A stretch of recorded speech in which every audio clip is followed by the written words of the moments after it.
Increased resistance added to the game. I talked about this in a video before. I said they would have to do this, they would have to do this to really make things like this work. And not that I knew anything, but this is going to be crazy. This is probably just the first set of champions, so I'm excited to talk about this champion for sure. So let's just get right into it.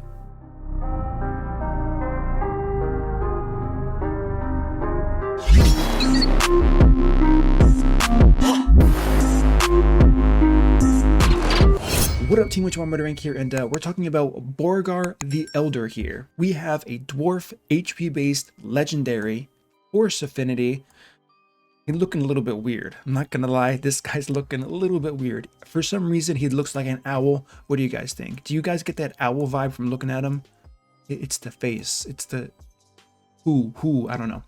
Okay, so we have this yeah, I mean, character looks good. Definitely different. Definitely a little bit of Archmage vibes from this guy for sure here, but we are getting increased resistance to the game. Now, this is something the game has needed for such a long time. Increased accuracy has been destroying resistance in the game for so long as far as arena goes. And I mean, hello Bommel. Resistance check on Bommel just got significantly easier. Granted, this is legendary. It is what it is, but with this, we're probably going to see a lot more champions added to the game with a buff like this. Now, if I was Plarium, because they're on a roll here, a lot of these new champions are very, very good. If I was Plarium, when I rework old champions, I would start adding stuff like this. So Plarium, listen, I'm just saying, when I start reading the kit of some of these champions, it looks like suggestions I've made. So I know you're watching. Add new buffs, new debuffs to old champions. Stop just releasing new ones and trying to rework the old ones, making them viable, because pretty bad track record on that front. So getting back to the main point of this video here, we have this A3 ability from this guy, increased resistance and increased speed. So really strong right off the bat here. We have a 4-turn cooldown. And like I said, this is going to change so many things, because increased accuracy, there was no way to deal with it. There was just no way to deal with it here. But it gets even better. So the first thing you'll notice here is Murder. Increased resistance for 2 turns. What happens when the 2 turns runs out? Viewer, what a great question. What a brilliant question. What was the way that I pitched in my video way back then on how to counteract this? Bam.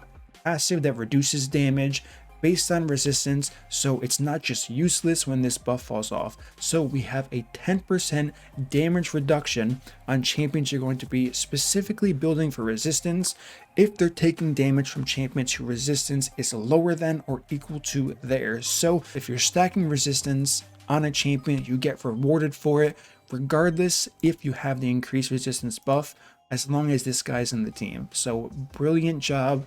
Thank you for giving him a passive that makes sense with this buff here. Now, the only issue I'm going to have with this is what happens when they start introducing other champions. Hopefully, if it's an epic, it's going to be something like, hopefully it's going to be something like 50% increased res, and then maybe a 5% damage reduction instead of 10%. But these are really crucial to a champion like this because of the long cooldown. If not, make this a 3-turn cooldown, then you can get away with a different passive. But this is really good synergy here because it makes up for the gap in cooldown here. Now, of course, you can reduce the cooldown, all of these other things, but moving on to the rest of the kit, this champion's really good. Souls of the Old Stone on an A2, 3-turn cooldown, removes 1 random debuff from all allies, then places a shield buff on all allies for 2 turns equal to 20% of this champion's max HP. I like that a lot, and don't like it when they use the current champions, because not every champion has high base HP. And then now moving into the A1, this one's pretty interesting. I don't think I've seen anything quite like this before. There's a 50% chance of placing a 60% increased defense, not decreased defense, increase. So a 50% chance of placing a buff up to a 65% when not booked, but 100% chance instead if the attack's critical. This is really cool for a lot of reasons. Counterattack with this champion, this is a way of passively applying defense up on all of your champions, making this guy very annoying in arena for sure on defense. I mean, that's crystal clear after reading his kit already. But For progression purposes, if you have a counterattack with this champion, it's going to be really well. Ally attack, the same thing applies. It cannot be placed on this champion, as we do see in the text here, but still, I really like this. I mean, if I'm missing someone, let me know in the comments. I don't know if I've seen something like this that applies a buff this strong. Yes, continuous heal, I get that, but I'm talking about something like a strengthen, increased defense, not attack up, that wouldn't count. So kind of skills like that, increased speed, I know that's a thing as well, but as far as defensive buffs like this, I don't think I've ever seen this before. So I like this a lot. I like the direction. Like I said, Plarium, you're doing good. Stay on this roll. Think about all the champions you just released here and keep on this path. Just keep on this path. You don't have to make overpowered champions, but make them really good. That way you don't have champions like your last release and people are left disappointed even though they looked really, really cool. So how did I gear this guy? As you can guess, HP, defense, resistance 566, 80% crit rate. I didn't go full crit rate here, but speed. Why is speed important? Because of where you're going to want to place this guy in your teams. Increase resistance and increase speed here. Increased speed does have a lot and can impact a lot of things here. So one thing that's going to make this champion a little bit harder to use gear wise, which is understandable, is he has to be able to make sure that he's getting the buff off. So that means he has to be fast, he has to be speed tuned, and we're really not in a speed tune meta here. So with that being said, it's going to be interesting how people use this guy. Maybe immunity gear is going to be the way to go, so he's not CC'd prior to getting off this skill here, or something like stone skin gear, it's busted, but having the stats you would really need in stone skin might be a little bit difficult. Protection gear is another thing that can be strong on a champion like this. Increased resistance, although honestly, I wouldn't be worried about someone stripping a champion with increased resistance on it, because I've personally built, including Lydia's Aura, a champion with just under 1,000 resistance. So imagine a champion like that with a 50% increased resistance buff on them, right? Who's debuffing that champion, honestly? But then again, you have that 3% chance, so it is what it is. But as far as this champion goes, this is how I'd build him. Now, he can be good in many places, as we saw here. He has really good base HP, so I like that a lot. As you can see, 21,000 here. Speed isn't terrible either, it's 97. I would have liked it closer to 100, but 97 is fine. Defense, perfect, once again, 1,244. Definitely not in the low end. And we do have 50 base res, which I like a lot. They could have gave it 0, but I like that they aimed for 50 base. A lot of the dwarves have high base res as it is. So where are we going to be using this champion? Anywhere you want. Anywhere you want. Resistance is such a strong stat in this game. You can use this guy if you get him early.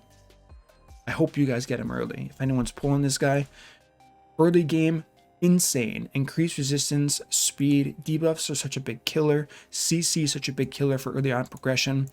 Doom Tower, he's going to be fantastic. Hydra, you guys already know, is going to be great. This is going to help with the Head of Mischief significantly, but the only problem is that 3% rule, which is, I know, a major concern of people for the Hydra content. So the fact that the Hydra, even though it's not in this current rotation, we have this Head of Mischief here. If he takes increased resistance and spreads it to the other heads, free regroup. Hashtag free regroup. So that's the only thing that I hate. We have such a good champion here, and he's going to be so good for this content, but he can be heavily penalized. You could be having a perfect run, be, I don't know, 5 million damage away from your 1 key, or whatever threshold you're aiming for as a player here, then you can get hit with that 3% where it shouldn't even matter. You have, with increased resistance, ideally you should probably have 200 or 300 of the resistance stat over what is recommended to hit that 3% cap. So realistically, they should have no chance of stealing it. But if it gets stolen and you can't take it back, think about how hard it's going to be to take it back from Head of Mischief, who has 50% increased resistance. You're probably not building your champions to handle that, so you're going to get resisted on any type of strip ability, and he's going to spread it to the other heads, and you're going to have to pray and wait it out, or it is what it is. But that doesn't make him a terrible champion, of course. The same thing applies to every champion in the game. I guess that's one glasses half full way to look at it. It's happening to every single champion, so why should this guy be any different? It's just more clear to see with the champion like this, because if you give them increased accuracy, you can deal with that. You can deal with whatever comes next after them having increased accuracy. Increased resistance, you have to 3% to do anything to it, and it just gets really crazy there. So that's what I really don't like about that, but he's going to be great for Hydra. I don't really see a lot of clan boss use for him as far as the Demon Lord goes, because you can't resist the stun. If you could resist the stun, I'm sure the clan boss teams would look a little bit different, but once again with that 3%, maybe not. But as far as dungeons go, there's no point in me really showing you guys what he's going to be like in dungeon progression. I can show you his animations though, so that is something that I do want to kind of go through really quickly here. Let's just pick a blue affinity team. Let's get rid of this. I don't even know what that was. Pay no attention to that. Not that it's anything special.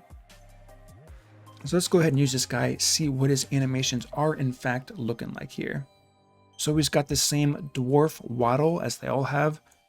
Let's see this. Anything special? I mean, the staff effect is pretty cool.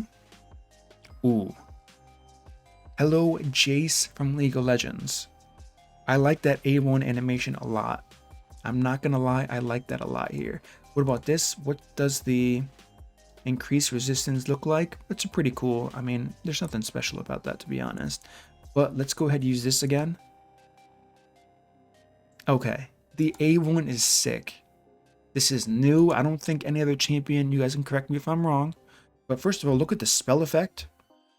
Just watch this. And then look at what's happening in front of him.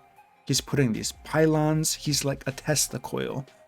Like this a lot. I haven't seen this yet, actually, to be honest with you guys. The only thing I did was I went into somewhere and I just used this ability right here just to see and make sure everything was working resistance wise, because on the test server, you know, the point is to test things to make sure things are okay for the release. So I did that really quickly, but didn't look at the A1, and I must say this is looking pretty darn cool. So that's going to be the use for this guy. Well, I like how it's positional too. If you look at where the pylons are placed, once I aim for the chick on the left here, bonus points if you know what her name is in the champion pool, type a comment now. Look how it's positional. See how it went sideways? I don't know. It's the little things in this game that really get me excited. Forgive me on that. So we're not keeping this shield. It's not an upgrade, I promise you. So Borogar, listen, that's going to be it for Borogar here. I know there wasn't any gameplay that I showed of this guy, but you would have to build such a niche team for this guy, and for me to reach any type of audience and player base and what content I could show him in, Hydra, like I said, would be really strong, but there are 1,000 Hydra teams. I've already done videos on them. You can throw this guy in for sure here. And what does he do? He gets rid of the need for a champ fort. He gets rid of the need for a Krisk. Why? Because your resistance is going to be so high, it's not going to matter on everybody, because this is a huge buff here. Now, once again, the downtime is going to be an issue here, so something like extending the duration is going to be a thing.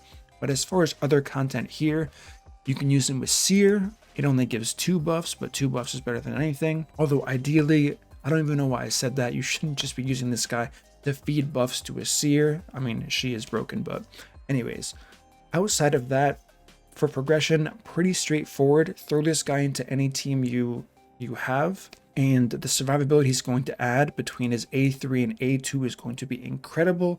And for that downtime, or if you did want to make him slow, not that I recommend it, but if you did want to make him slow, you're going to have a 10% damage reduction, assuming everyone's resistance is higher than average. So that's going to conclude the video here. I am going to go over the masteries because I almost forgot to do that. Baited you. So these are the masteries I would recommend here. The key mastery here, of course, after everything I've talked about, is going to be lasting gifts. A 30% chance to extend the duration of increased resistance by 1 turn is going to be huge, absolutely huge. So you're going to want that for sure. Outside of that, we have as much resistance gain as I can possibly get. Now, one thing about resistance that I didn't talk about, so another good point that I brought up, hopefully people didn't get baited and click off of this video just yet. Gear sets. gear sets. Now, resistance is strong, but there's a reason why people run resistance champions in immunity gear. It's because of things like stun sets, it's because of things like sleep sets. So what is this going to change? What is this going to change in the meta? This guy is going to be incredibly strong for arena defense in a ton of different teams. This guy plus a healer, this guy plus a warlord, this guy plus that broken new champ I was talking about earlier, Yumiko. So a lot of things going on here, but what's going to be the great counter to this? It's going to be sleep sets, it's going to be stun sets, it's going to be provoke sets, all of these things, because they have a flat chance to proc and don't require accuracy. Is that the best design for gear sets? I don't think so. Is that one major negative towards building resistance? Absolutely. It really is. So it works the same way as like a poison set would work. You just throw a stun set on any champion you have, and you have that % chance to land that stun debuff. So it kind of devalues a little bit more, but it's going to increase the value in those gear sets. So hopefully you've been saving your stun gear, your sleep gear. I mean, it's mostly stun gear. I think stun gear is going to be kind of the meta. When trying to deal with it, it's going to be extremely RNG, so keep that in mind, as it should be. There should never be a sure thing against a resistance champion. But these are things you have to worry about, so pairing a champion like this with someone with a block debuff is going to be very strong, or pairing it with immunity gear is also going to be strong here. So those are the things to keep in mind, and I'm glad I remembered to mention those. So now that is finally going to conclude this video. I don't think I missed anything here.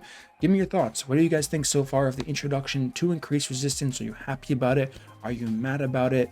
I have to say, and I've been pretty clear about that, I think this is a great thing because of how they implemented it with this passive here. I think it could have been a dumpster fire, and this is the first thing I was looking at for the test server whenever this would come out. So I'm really glad this all happened for sure here. That's going to conclude this video. Give me your thoughts, give me your feedback. If you enjoyed this content, smash that like button, subscribe, turn on the notification bell, and I will see you all in my next upload.